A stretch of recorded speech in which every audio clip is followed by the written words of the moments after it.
नाज़रीन हाणे रुख कंदासीं मीरो खान जो जिते पिण लॉकडाउन आहे उते छा सूरत हाल आहे माण्हू घरनि ताईं महदूद आहिनि इन हवाले सां तफ़सीली तौर ते असांखे आगाह कंदो वीडियो लिंक ते मौजूद आहे सफ़दर तुनियो। जी सफ़दर।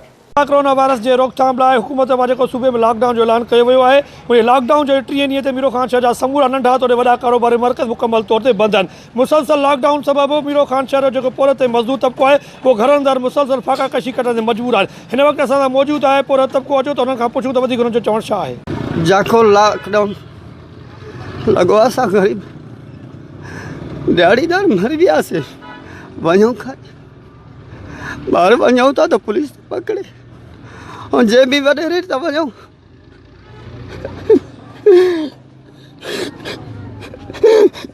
नंढा नंढा बच्चा आहिनि असांजा। पूरो महीनो गुज़री वियो आहे न असांखे राशन आहे न पाणी आहे। असां ग़रीब माण्हू मिसकिन माण्हू काॾे वञूं। राति जो देगिड़ियुनि में असां पाणी विझी भितर विझी ठिकर विझी ॿारनि खे ॾटो ॾेई सुम्हारियूं था। पंहिंजे न माण्हुनि जा नाला लिखी मनपसंदि जा ॾेई था वञनि। इहो था कनि। असां हाणे काॾे वञूं? अञा केतिरे तोड़ी हलंदी?